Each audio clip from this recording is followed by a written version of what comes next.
People-pleasing feels harmless at first. It looks like kindness. It sounds like generosity. It wears the mask of being helpful, cooperative, and easy to get along with. But under that mask, something heavier is happening. You are giving yourself away in tiny pieces. Every single time you say yes, when your heart is whispering no. And slowly, almost without noticing, you begin to vanish. How many times have you agreed to something that drained you, simply because you didn't want to upset someone?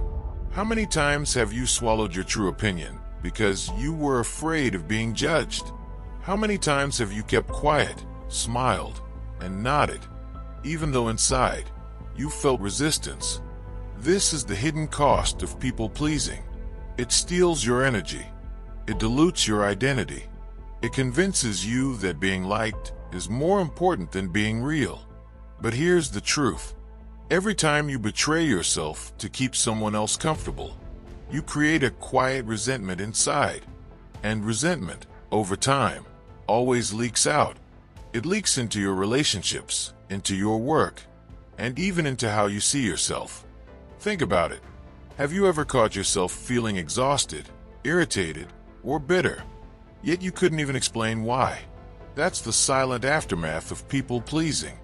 It feels like you are constantly running on empty, because you are fueling everyone else's fire while your own flame is dying.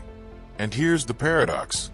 The more you try to please others, the less truly satisfied they become. Why? Because deep down, people don't only want your compliance, they crave your authenticity. And when you deny your truth, you deny them the gift of the real you. Let's paint a picture.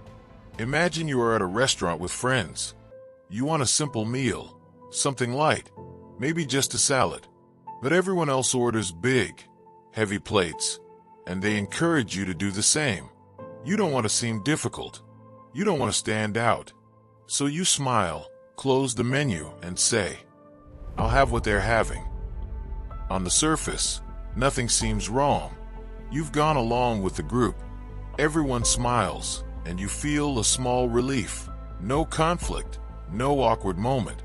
But inside there's a whisper. It says, "That's not what I wanted." You've ignored your own desire to keep others comfortable. Now, this one dinner doesn't ruin your life, but multiply it. Multiply it by hundreds of small choices, across months and years. At work, in friendships, in family gatherings, in romantic relationships. Each time, you push your needs aside. Each time, you quiet your voice. Each time, you say yes when you mean no. And piece by piece, your authentic self fades. People-pleasing feels like peace in the moment, but it is war with yourself over time. Here's another truth most people never realize. When you constantly give away your boundaries, you teach others how to treat you. If you always say yes, they stop believing your no. If you always agree, they stop caring about your opinion. If you always shrink, they stop expecting you to stand tall. So who do you become? You become a shadow of yourself. A person who is easy to be around, but difficult to truly know. A person who looks reliable, but feels invisible. A person who is liked by many, but loved by none in the way they long for. Now pause. Take a breath. Ask yourself, where in my life am I betraying myself to keep others comfortable? Is it at work? Will you take on extra tasks you don't have time for because you fear disappointing your boss? Is it with family, where you attend every event, even when your body screams for rest? Is it in friendships, where you become the listener, the helper, the rescuer, but never the one who asks for help? Or is it in love, where you bend and bend until you don't even remember your own shape? The first step to freedom is awareness. To notice, to see clearly that what you call kindness may actually be self-abandonment. And here's the liberating secret. People-pleasing isn't kindness. It's fear dressed up as generosity. Fear of rejection. Fear of judgment. Fear of being left alone. When you realize this, something shifts. You stop seeing people-pleasing as noble sacrifice, and start seeing it as quiet self-betrayal. And once you name it, you can change it. But change does not happen overnight. It happens slowly, with small choices, with small no's, with moments of honesty, with courage that grows, piece by piece. In this book, we're going to walk through that journey together. We're going to peel back the layers of people-pleasing. We will explore why it starts, why it feels so hard to stop, and how to gently, steadily reclaim your power. Because here's the most important lesson. You are not here to live as a mirror, reflecting everyone else's desires. You are here to live as a flame, burning with your own light. And when you shine authentically, something beautiful happens. You no longer attract people who only want your compliance. You attract people who value your truth. You attract relationships built on respect, not convenience. You attract opportunities that fit who you are, not who you pretend to be. This is not about becoming selfish. This is about becoming whole. This is about valuing yourself enough to know that your needs, your voice, and your desires matter just as much as anyone else's. So, let me say it clearly. It is not your job to please everyone. It is your job to honor yourself. And when you do, the right people will not only stay, they will celebrate you for it. Now, I want you to sit with this idea. What if the very thing you fear, that people will leave if you stop pleasing them, is the doorway to discovering who really deserves to stay? Take that in. Breathe it in. Because this is where the journey begins. In the next chapter, we will explore why people-pleasing takes root in the first place. We'll trace it back to childhood, to the deep human need for belonging, and to the patterns that silently shape how we interact with the world. Only by understanding the roots can we begin to grow new branches. But before we go there, repeat this to yourself. My worth is not measured by how much I please others. My worth is measured by how true I am to myself. Let it echo. Let it sink. This is the beginning of becoming free. Chapter 2. To understand why we fall into the trap of people-pleasing, we have to go back to the earliest years of our lives. Because people-pleasing doesn't appear out of nowhere in adulthood. It is learned. It is practiced. And often it begins in childhood, long before we even realize what we're doing. Think about a child. When they laugh, clap, or smile, the adults around them cheer. When they say something cute, the room lights up. And in those moments, the child learns a silent equation. If I behave this way, I get love. If I don't, love feels further away. As children, we are wired for survival. And survival, to a child, means belonging. It means acceptance. It means approval.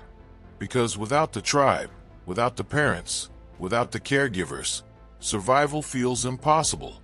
So the child adapts. They learn what earns praise. They learn what earns smiles.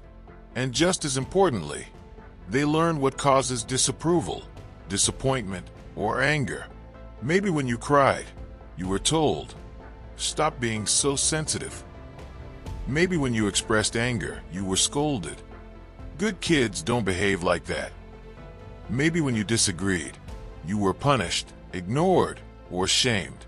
So what did you do? You tucked those feelings away. You hid the parts of yourself that didn't feel safe to show.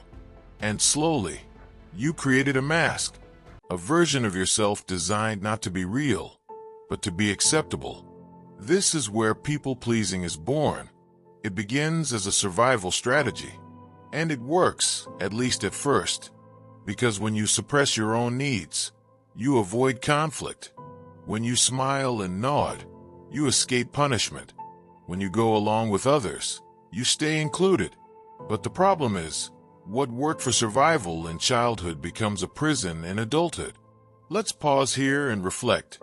Can you remember a moment, early in your life, when you realized it was safer to please than to resist? Was it at the dinner table, when speaking up brought criticism? Was it in school, when being different made you the target of laughter? Or was it in your family, where keeping the peace felt more important than telling the truth. These small moments leave deep imprints. They teach the child inside you. Love is conditional. Belonging must be earned. Approval is everything. And even as you grow older, those imprints linger. You may be an adult on the outside, but inside, the child still whispers, "If I displease them, I might lose everything." Here's the hard truth. People-pleasing is not kindness. It is fear. Fear of rejection. Fear of abandonment. Fear of being unworthy of love. But here's the good news. Fear is learned, and so is courage. If you learn to please, you can also learn to stand in your truth. Let's take a deeper look at how these patterns form. Imagine two children. Child A grows up in a home where mistakes are met with patience.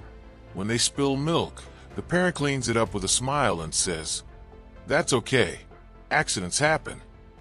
When they cry, the parent hugs them and says, "Your feelings are valid. I hear you." This child learns that love is steady, that their worth is not tied to perfection, and that being authentic is safe. Now imagine child B.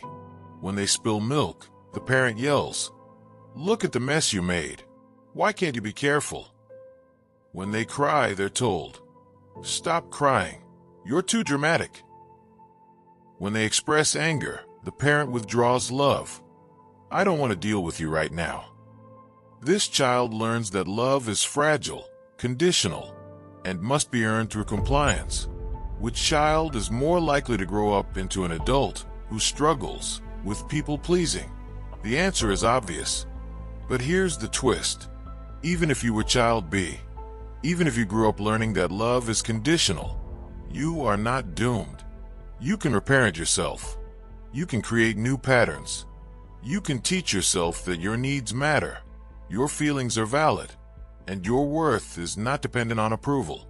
Before we explore how to change, let's talk about another root of people-pleasing: cultural and societal expectations. Many societies reward obedience. We praise the child who doesn't cause trouble. We admire the employee who always goes the extra mile, even when it costs them their health. We elevate the friend who never says no, as if self-sacrifice is the highest form of love. From every angle, the message is clear. To be good, you must be agreeable. To be lovable, you must be selfless. To be accepted, you must not rock the boat. But what if goodness is not about erasing yourself? What if true goodness is about showing up authentically, with respect for both others and yourself? Think about this. When you say yes to something you don't want, are you really giving your best self? Or are you giving a hollow, half-hearted version of you, resentful beneath a smile? Is that real generosity? Or is it just fear in disguise? The world does not benefit from your compliance. The world benefits from your authenticity, from your full yes and your honest no. So let me ask you, when was the last time you said no? And how did it feel? Did guilt rise up inside you? Did fear whisper, "They'll be upset"? Did your body tighten, waiting for backlash? This reaction is not proof that saying no is wrong. It's proof of how deeply your people-pleasing roots run. But roots can be dug up. Patterns can be rewritten. The child in you can be retaught. Love does not require self-betrayal. Now, let's widen the lens again. People-pleasing is not only about parents, childhood, or culture. It is also about the stories you tell yourself. For years, you may have repeated silent mantras. If I upset people, I'll lose them. If I disagree, I'll be rejected. If I say no, I'll be abandoned. These mantras feel true because they were once survival strategies. But survival strategies are not the same as thriving strategies. What kept you safe as a child is not what will set you free as an adult. So here is the invitation. Challenge those mantras. Rewrite them. Change the story. Instead of, if I upset people, I'll lose them, try, if someone leaves because I'm honest, they were never truly with me. Instead of, if I say no, I'll be abandoned, try, if my no scares someone away, my yes was never enough to keep them. Instead of, I must please to belong, try, I belong when I am authentic. Pause, breathe, let those words settle, because in the next chapters, we will move from awareness to action. We'll explore how to practice small no's, how to set boundaries, and how to rebuild trust with yourself. But for now, remember this. People-pleasing begins in childhood, but it does not have to define your adulthood. You are not that helpless child anymore. You are not at the mercy of conditional love. You are an adult with choices, power, and a voice, and you can choose to use it. Chapter 3. At the heart of people-pleasing lies a powerful hunger. It is the hunger for approval, the desire to be seen, accepted, validated, the hope that if enough people like us, then maybe, finally, we will feel worthy. This hunger is not shallow. It is deeply human. Every one of us carries the need to belong. Every one of us longs to be loved.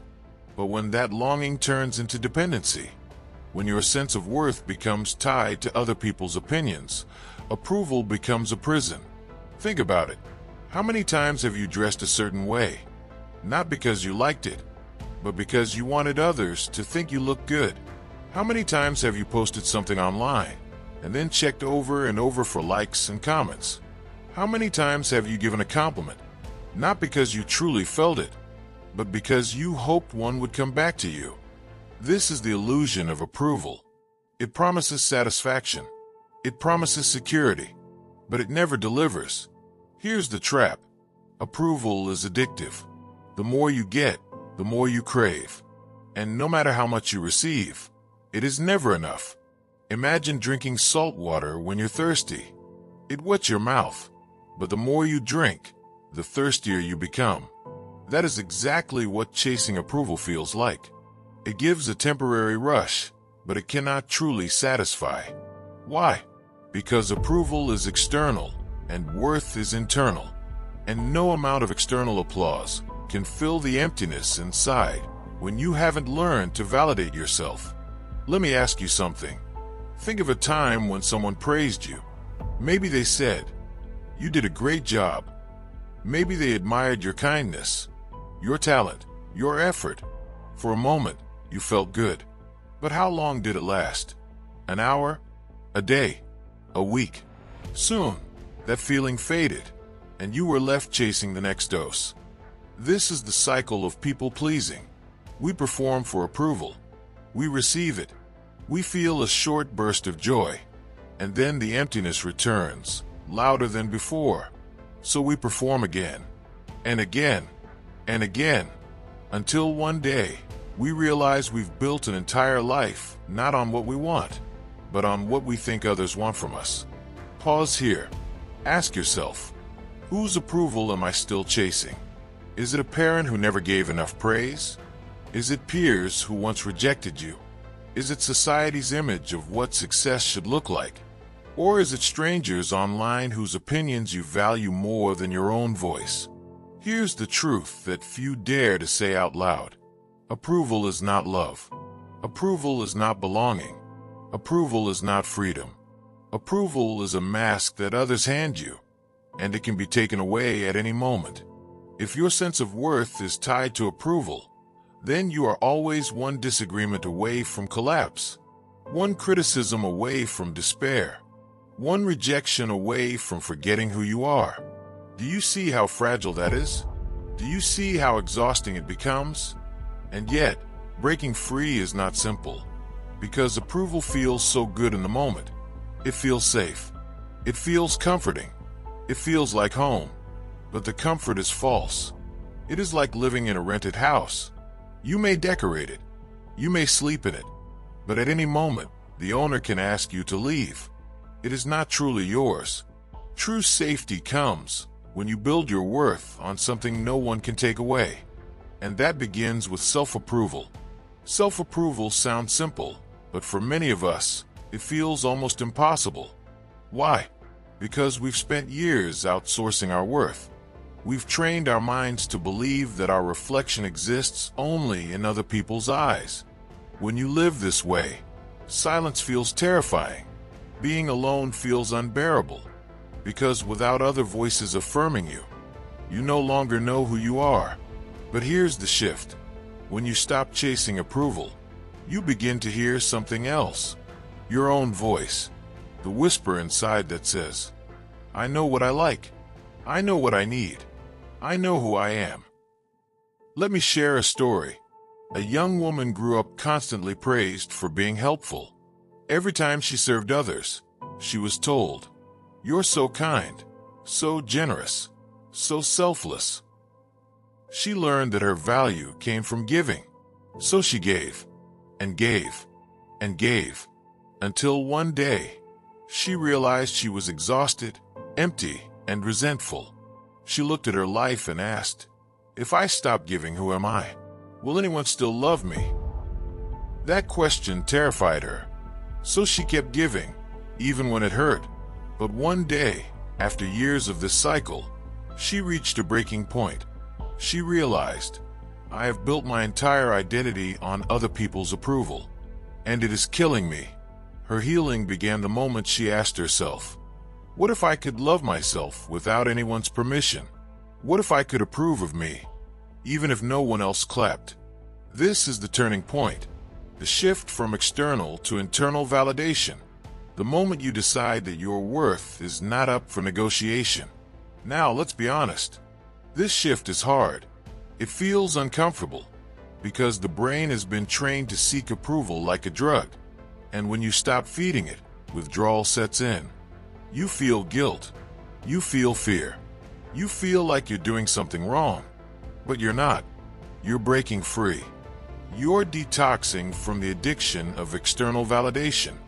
You are teaching yourself a new way of being. Here's a mantra you can begin with. I do not need permission to be worthy. I approve of myself first. Repeat it. Write it down. Say it every morning, every night, until it sinks into your bones. Because the more you practice self-approval, the less desperate you become for the fleeting approval of others. And here's the beautiful thing. When you stop chasing approval, your relationships actually improve. Because people no longer feel like you are performing for them. They get to meet the real you. Not the mask. Not the act. Not the version of you designed to be liked. But the version of you designed to be true. Some people will not like it.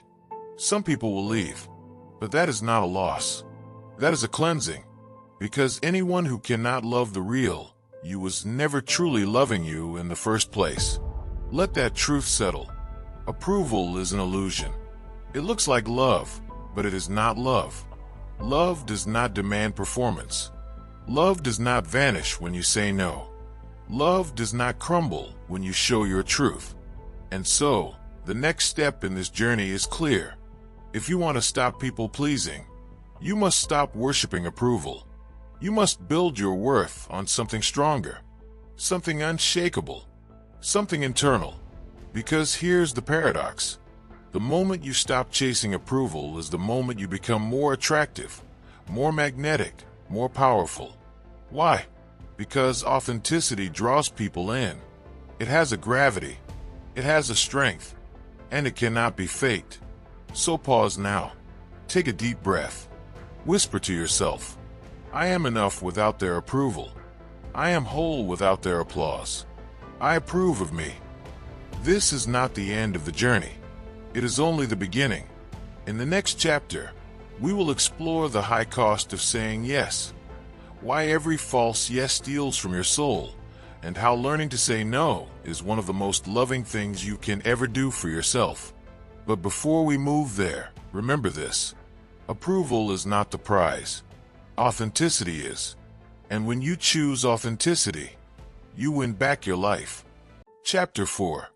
On the surface, saying yes feels harmless. It feels polite. It feels cooperative. It feels like the quickest way to avoid conflict and keep everyone happy. But beneath the surface, every false yes comes with a price. A price you pay quietly, often without realizing it.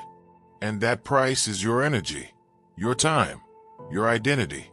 Think about the last time you said yes when you wanted to say no. Maybe a coworker asked you to stay late at the office. Maybe a friend wanted a favor you didn't have the strength to give. Maybe a family member demanded your presence when all you needed was rest. You smiled. You nodded. You said yes. But inside, something tightened. Your chest felt heavy. Your energy drained before the task even began. That inner tightening, that silent protest, is the voice of your authentic self. It is saying, "This isn't right for me. I don't want this. Please listen." But instead of listening, you buried it under a forced smile. Every time you do this, you teach yourself a dangerous lesson. That other people's comfort is more important than your truth. And over time, this lesson grows into a belief that you must sacrifice yourself to be loved, a belief that your no is a threat, a belief that your desires are less worthy than everyone else's. Let me tell you the reality. A yes that comes from fear is not kindness. It is self-abandonment. True kindness cannot grow in the soil of resentment. And when you say yes while your soul screams no, resentment always takes root. Pause and think. How many hidden resentments are you carrying right now? Resentment toward the coworker who always leans on you. Resentment toward the friend who takes without giving back. Resentment toward the family who assumes you'll always be available. These resentments build silently. They harden into walls. And one day, they explode, often in ways that shock even you. A sudden outburst, a cold withdrawal, a quiet bitterness that poisons relationships. All of this begins with one simple habit: saying yes when you mean no. Now let's talk about time. Every yes is a contract. When you say yes, you are promising your minutes, your hours, your life force. And here is the truth most people forget. Every yes to something you don't want is a no to something you do. Say yes to work you hate, and you say no to rest. Say yes to company that drains you, and you say no to solitude that heals you.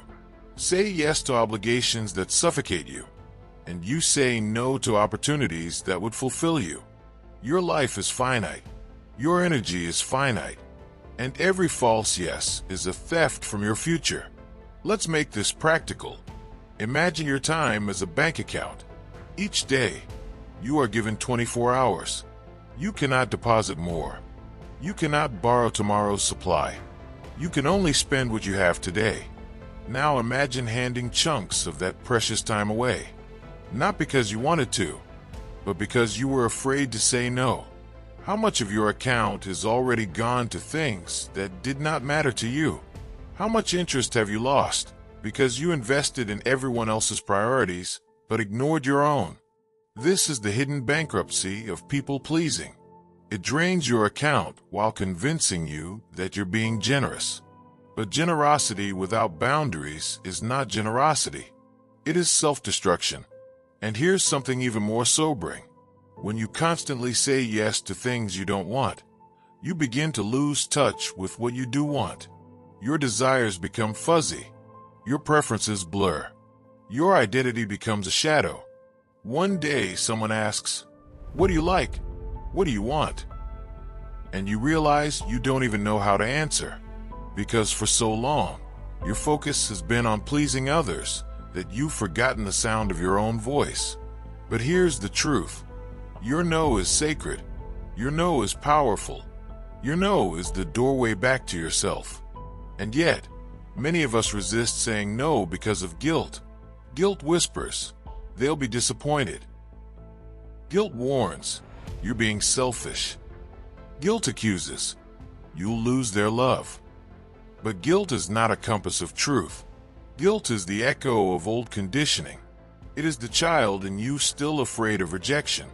It is the leftover voice of a society that told you compliance equals goodness. Here's the reframe. Saying no is not rejection. It is clarity. It is honesty. It is respect for yourself and for others. Think about it. When you say yes without meaning it, are you really respecting the other person? You're giving them a lie dressed as kindness. You're offering your presence without your heart. You're delivering compliance instead of authenticity. But when you say no with honesty, you are giving them the gift of truth. They may not like it in the moment, but they can trust you. They know your yes means yes, and your no means no. That trust is far more valuable than hollow compliance. Let me tell you this. Healthy people respect boundaries. Only those who seek to control you will punish you for saying no. And if someone cannot respect your no, then your yes will never be enough for them either. Now, saying no does not mean being cruel. It does not mean rejecting people harshly. It does not mean living with a cold heart. No can be firm and kind at the same time. You can say, "I appreciate you asking, but I can't commit to that right now. Thank you for thinking of me, but I need to pass this time. I care about you, but I need to take care of myself today." Notice something here. Each of these no's is respectful. Each of these no's honors both you and the other person. Because true boundaries are not walls, they are doors. Doors that let the right things in and keep the wrong things out.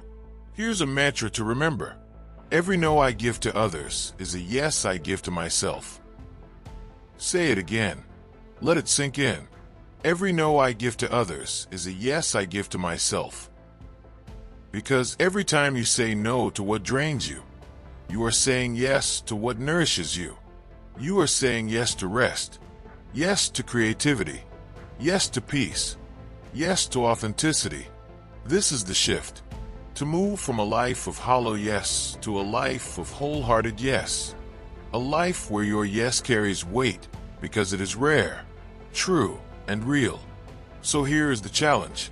For the next week, practice one honest no. Just one. It doesn't have to be big. It doesn't have to be dramatic. It could be as simple as declining an invitation you don't want, or refusing a task that isn't yours to carry, or choosing to rest instead of overextending. Notice how it feels. Yes, the guilt will rise at first. Yes, the fear will whisper. But beneath the discomfort, feel the freedom. Feel the energy that returns when you honor your truth. Because every honest no strengthens your soul. Every honest no rebuilds trust with yourself. Every honest no is a step out of the prison of people-pleasing. And so, let me leave you with this truth. Saying yes out of fear is not love. Saying no out of honesty is. In the next chapter, we will explore the boundary blueprint. How to set boundaries without guilt. How to hold them with confidence. And how to protect your peace while still being compassionate. But for now, carry this mantra in your heart. Every false yes drains me. Every honest no frees me. Chapter 5. Boundaries. For many people, the word feels heavy. It feels harsh. It feels like rejection, conflict, or selfishness. But boundaries are none of those things. Boundaries are not walls that shut people out. They are doors that guide people in. They are the blueprint of how you wish to be treated. Think of boundaries as the rules of engagement for your life. Without them, anyone can walk in and take what they want.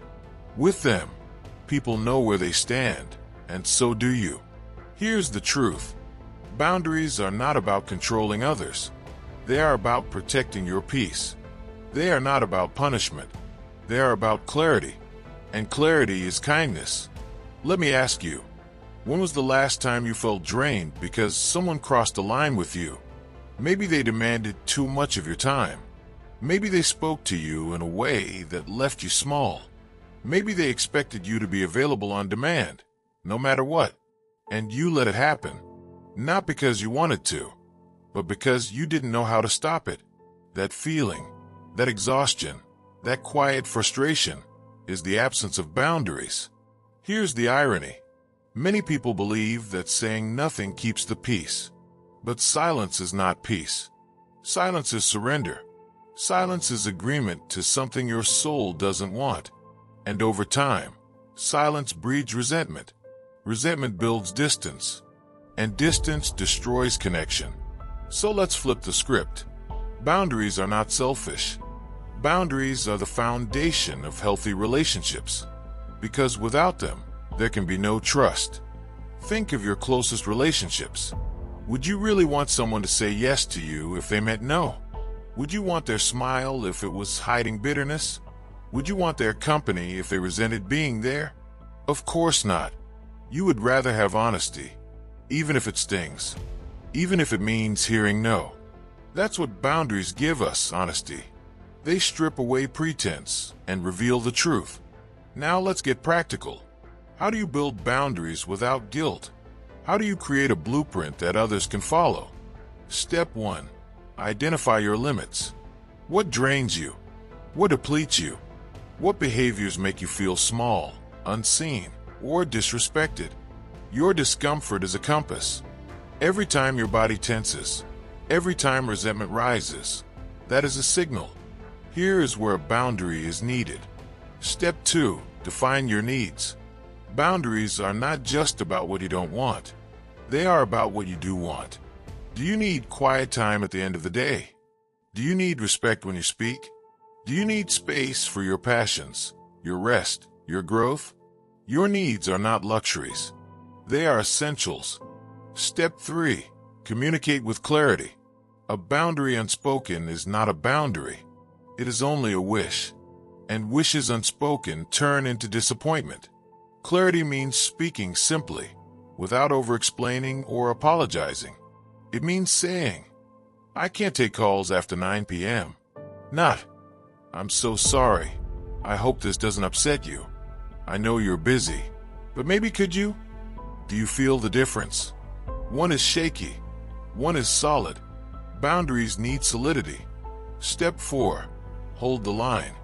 This is where many people stumble, because the first time you enforce a boundary, people may push back, not because you're wrong, but because you've trained them to expect access without limits.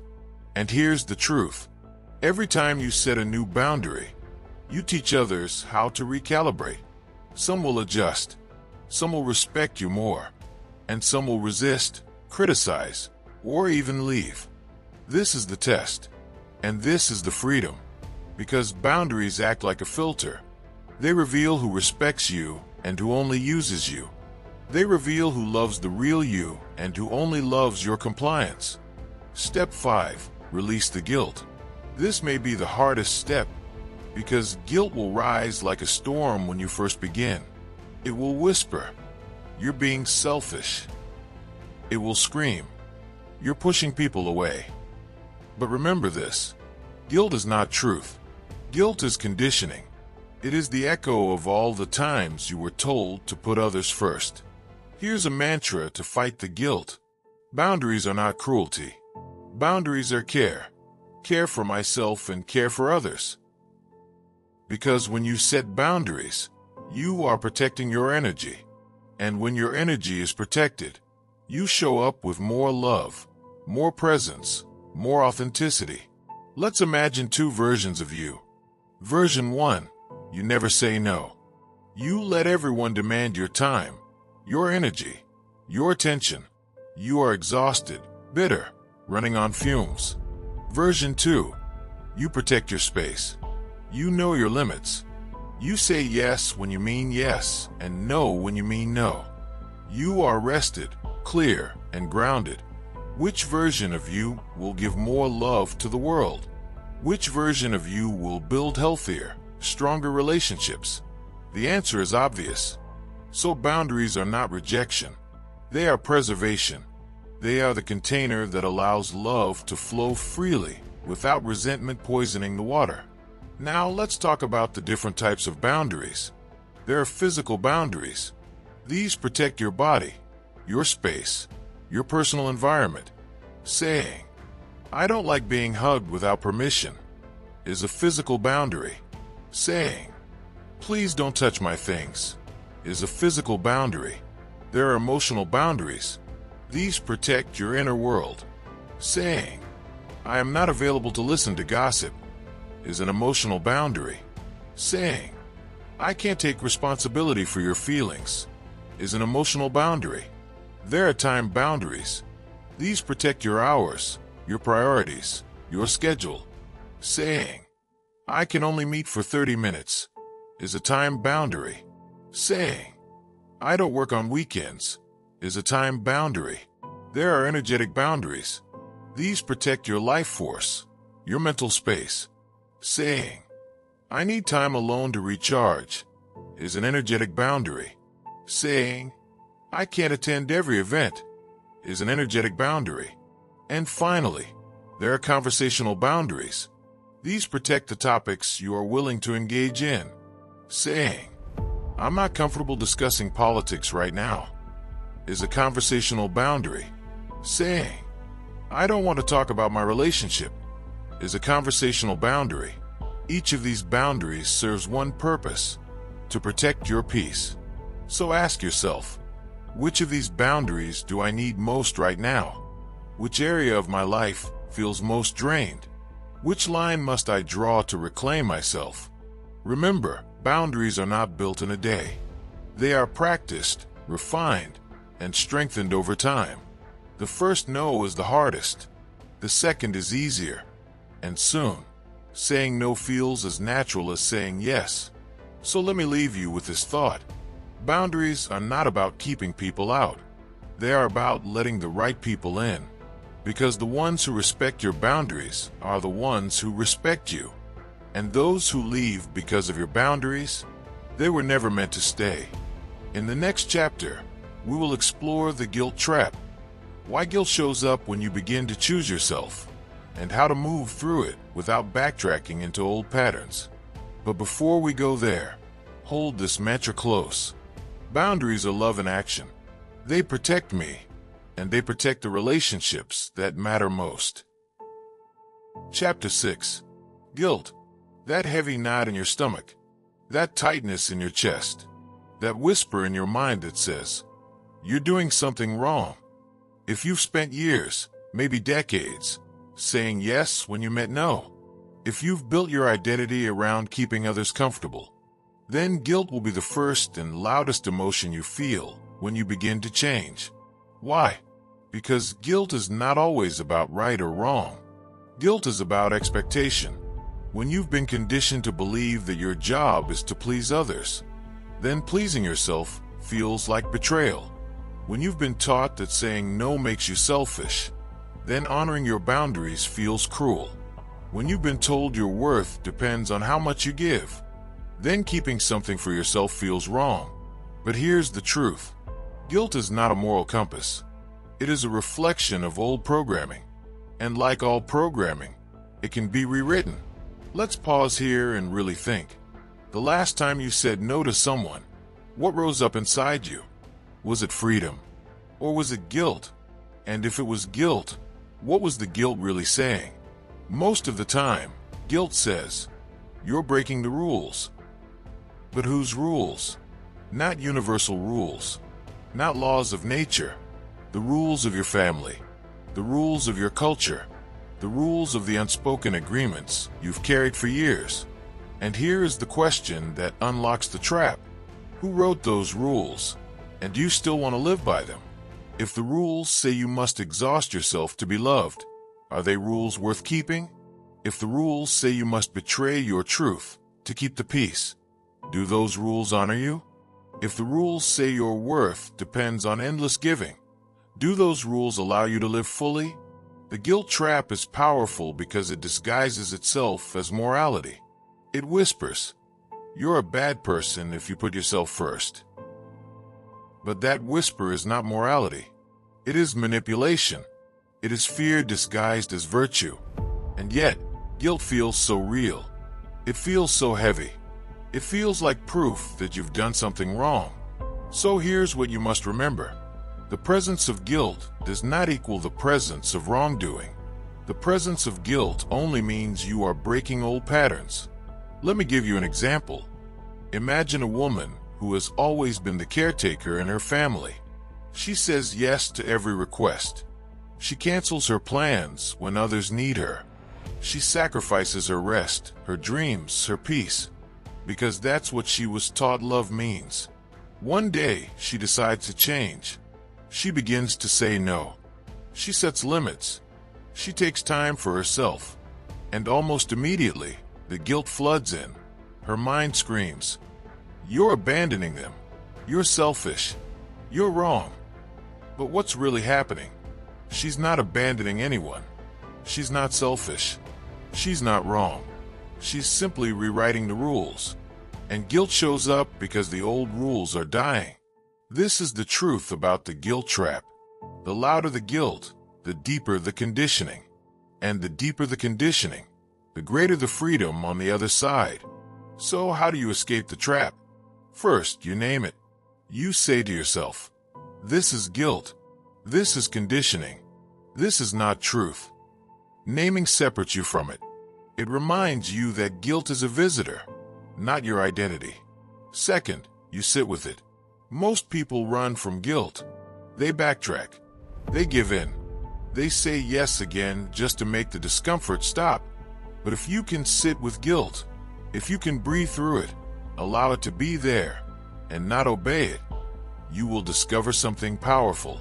Guilt fades. It always fades. Because guilt is not permanent. It is a wave.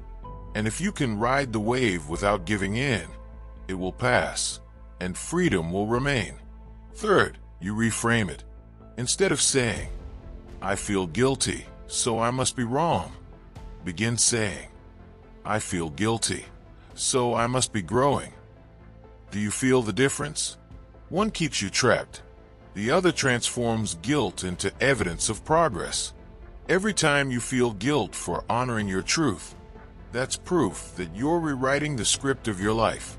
That's proof that you're breaking free from the chains of people-pleasing. That's proof that you're no longer living by rules that never served you. Finally, you replace guilt with gratitude. When you feel guilty for saying no, shift your focus to what you are gaining.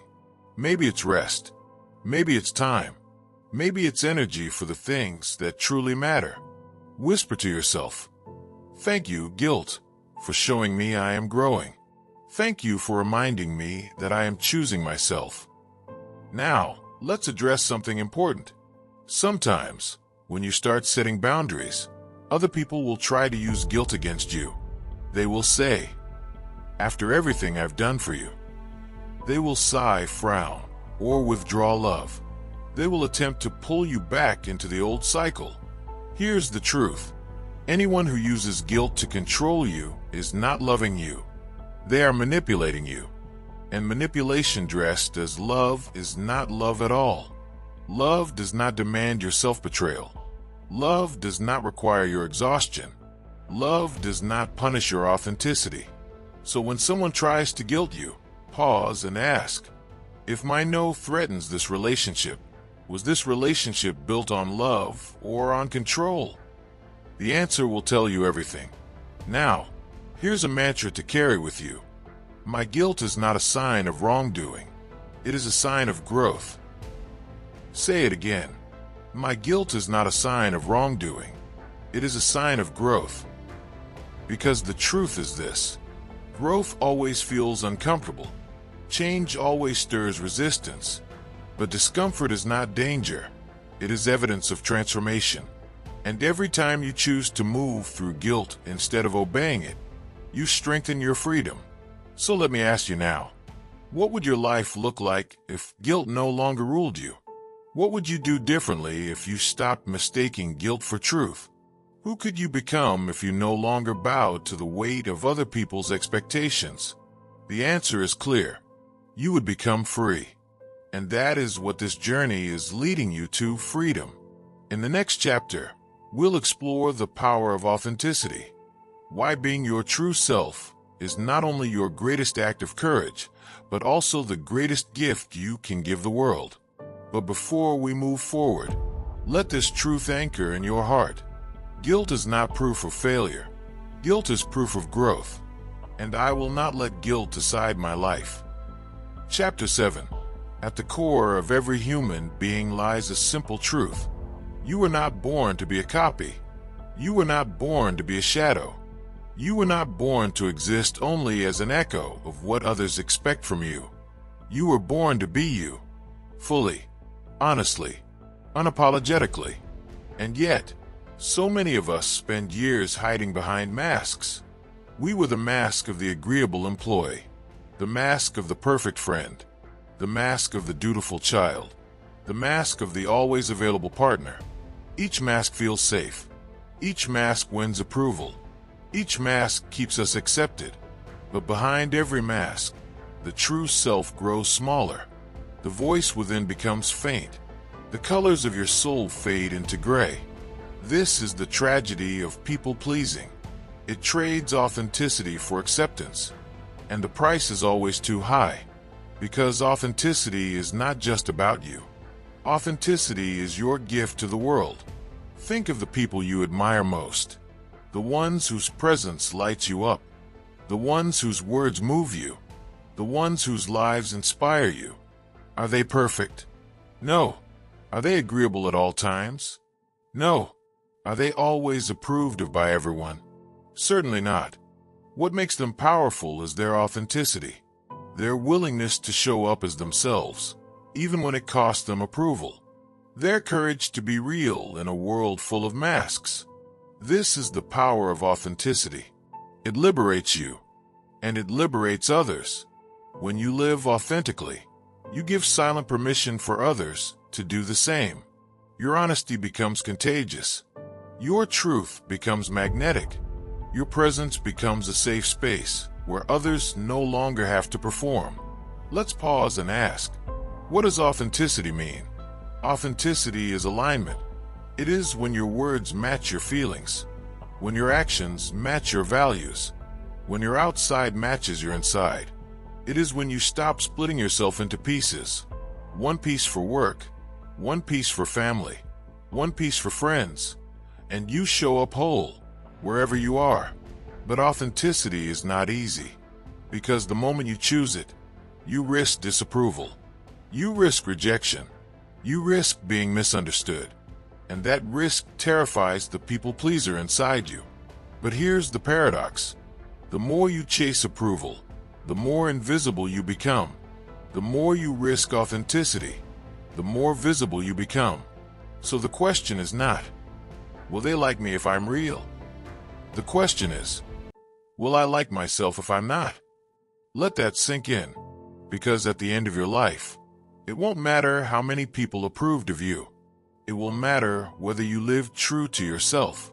Now, let's make this practical. How do you begin living authentically after years of people-pleasing? Step 1. Listen to your inner voice. For so long, you've silenced it. You've drowned it out with the noise of other people's demands. But your inner voice is still there, waiting. It speaks in feelings, joy, resistance, excitement, dread. It speaks in whispers. Yes, this feels right. Or no, this feels wrong. The first step to authenticity is learning to hear it again. Step 2. Honor your truth in small ways. Authenticity does not begin with grand gestures. It begins with simple choices. Ordering the meal you actually want. Admitting when you're tired. Speaking up when you disagree. Each small act of honesty strengthens the muscle of authenticity. And over time, those muscles grow strong enough for bigger acts of truth. Step 3. Release the need to be liked by everyone. This is hard, because as humans, we crave belonging. But here's the reality. Not everyone will like you. Even if you bend, twist, and mold yourself into every shape, some people will still disapprove. So why not be disliked for being real, rather than liked for being fake? When you release the need to be liked, you make space to be loved. Not loved for your mask, not loved for your performance, but loved for who you truly are. Step 4. Accept imperfection. Authenticity does not mean perfection. It does not mean always being confident, always knowing what you want, always standing tall. It means being honest about your flaws, your doubts, your fears. Perfection distances people. Authenticity connects them. Because when you admit your humanity, Others see their own reflected back. Step 5. Align your life with your values. Ask yourself, what matters most to me? Is it growth, freedom, creativity, family, peace? Then look at your life. Do your actions match those values? Or are you living by someone else's script? The closer your life aligns with your values, the more authentic you become. Now, here's something important. Authenticity will cost you. It may cost you certain relationships. It may cost you certain opportunities. It may cost you the temporary comfort of approval. But it will give you something priceless, yourself. And here's the beauty. The relationships that survive your authenticity will be deeper. The opportunities that align with your authenticity will be richer. The peace that comes with authenticity will be unshakable. So here's a mantra to hold close. My authenticity is more valuable than their approval. Say it again. My authenticity is more valuable than their approval. Because authenticity is the soil where self-respect grows. It is the light that guides you out of the shadows of people-pleasing. It is the foundation upon which a meaningful life is built. Now imagine this. A world where you wake up each day and no longer wear a mask. Where you say yes when you mean yes and no when you mean no. Where you surround yourself with people who love your truth, not your performance. Where your life feels like your own. That world is possible. And it begins the moment you choose authenticity over approval. So let me ask you, what mask are you ready to lay down? What truth are you ready to embrace? What part of yourself are you ready to reclaim? Because the power of authenticity is not waiting for you in the future. It is here, now, in every choice you make. In the next chapter, we'll explore the freedom of letting go, how to release toxic attachments, outdated expectations, and the weight of trying to be everything for everyone. But before we move forward, carry this truth with you. Authenticity is my power. It is my freedom. It is my gift to the world. Chapter 8. Letting go. 2 simple words, yet for many, they feel impossible. Because letting go means surrendering control. It means releasing what you've clung to for years. It means stepping into the unknown without the safety net of approval. But here's the truth. Freedom is not found in clinging. Freedom is found in letting go. Think about how much weight you've been carrying. The weight of expectations, what your parents wanted, what society demanded, what friends assumed. The weight of obligations, commitments you never wanted but felt pressured to accept.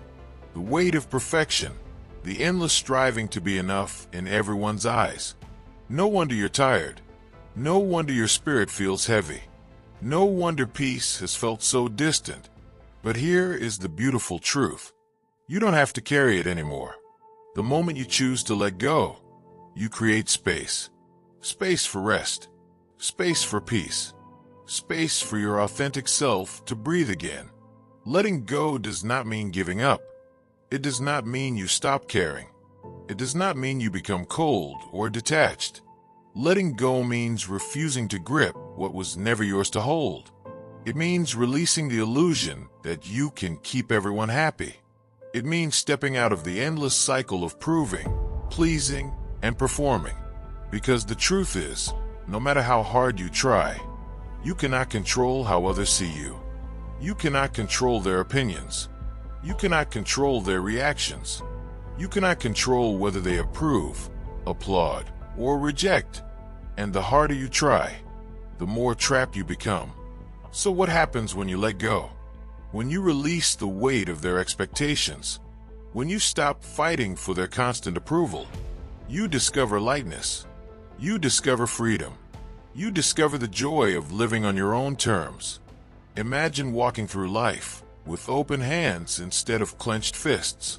No longer gripping every relationship, every responsibility, every opinion. Instead, trusting that what is meant for you will stay, and what is not will leave. This is the freedom of letting go. Let's break it down. First, let go of toxic relationships. Not every person in your life is meant to stay.